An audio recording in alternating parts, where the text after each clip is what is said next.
One thing that I wanted to talk about is the speed of change in software and in the certification industry. 10 years ago, software was updated maybe once a year. And what you're seeing here on the screen is just 1 week's worth of changes to the Google Cloud Platform. And the same thing is happening around the world. The SaaS platform that I work with is Stripe. It's a small API platform. It changed 4,000 times last year. That's about 12 new features or enhancements every day.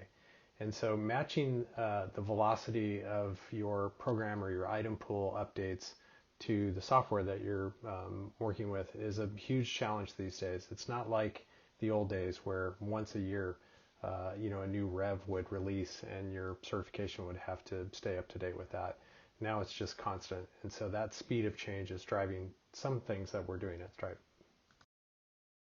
So we've adopted this idea of constant item development. So instead of a once a year workshop where we all got together and wrote a whole bunch of items, we just keep item writing open at all times. And so if you're writing items and reviewing them constantly, you can refresh your item pool at a much faster pace, of course. We'll put items into the beta as soon as they're approved and as soon as there's space on an exam form for those items to be tested. So at any given time, about 20% of our exams are in beta, and these are unscored items that we're just testing and collecting psychometric data on. We never have more than 2 forms of an exam at any given time, and so that's about 100 items that are live that have been tested and are being scored. 50 items per form. And so what we've done is, instead of having huge item pools of, say, 5 forms, we'll just go with 1 or 2 forms, and we're just constantly changing those forms. And so as new features get introduced, we're creating items that support those new features, we're adding them to the exams, and we're putting them into our study guides and into our training content. Being too big to steal or being too fast to steal, that's the question.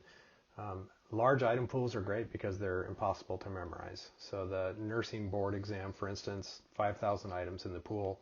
And if it gets published, it's not a big worry because no one can memorize all of that content to begin with. But you can only imagine what it costs to develop that item pool and then to maintain it over a period of years.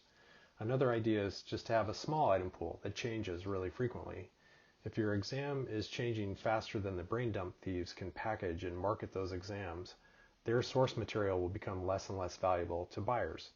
So if 25% of your exam is changing every quarter, it's a completely new exam every year. So the brain dumps are going to have to re-steal and republish that content probably every 6 months just to stay half correct. You can make your exam harder to keep up with than these brain dump sites will be willing to go after. So as the old adage says, you don't have to be faster than the bear, you just have to be faster than your buddy. So if other programs are just more staid and they don't frequently update, they're going to be more valuable to those brain dump thieves and to the buyers who use them.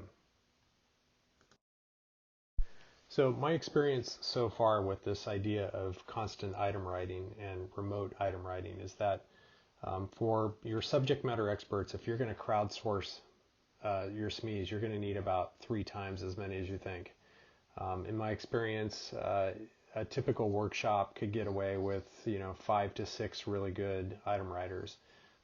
In our recent exam, we had 18 subject matter experts work on an item pool for 2 exams, and we used item writers from our partners and from our own employees, and they were spread out across 8 time zones and 6 countries. Everything was done completely async. Since you're not locked in a room together, it's really hard to get their attention.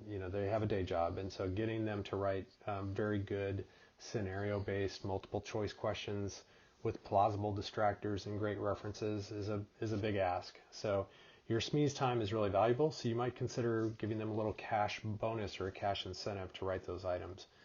If you have budget for your exam development, consider paying those SMEs, $50 to $100 per question.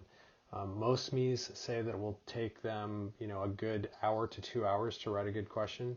So think about the value of their time. They don't do it for the money, they say, but the importance of the certification. And that's great. They'll tell you that, but a little cash incentive sure goes a long way to get their attention. The system that you use to collect and review those items in a constant item writing cycle is super important. It has to be automated so that you're not having to chase people down to write those items and to review those items. You need a workflow management process for items from the blueprint all the way to the acceptance of the exam and entry into the item pool. If you're going to crowdsource this with item writers from outside your organization, these tools that you use to maintain the item pool have to be secure. So they don't have access to every item in the item pool, just the ones that they've written and the few that they've reviewed. So you don't want to expose the entire item pool to the item writer, but especially to any item writers who are outside of your organization. And some final thoughts on this idea of constant item writing and frequent exam updates.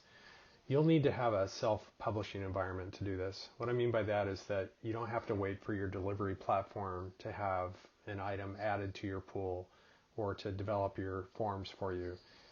Just make sure that your platform allows you to click that button to publish the exam yourself. If you want to flip items from unscored to scored, that you do that on your own and that you don't need to schedule this effort with your exam delivery partner. This will probably only works if you have a psychometrician on staff that can review the numbers for any particular item and make decisions about what's working and what's not. Or you'll need some real-time psychometrics from your delivery tool, which you can get on many platforms today. And that'll allow you to make those decisions yourself and be quicker at updating your items. If you have to do a heavy in-service analysis every time that you want to put an item into service, it's going to be a lot of work and it's probably not going to be worth it. So those are just my two tips. Make sure you're self-publishing and make sure you have either real-time psychometrics or somebody on staff to do that.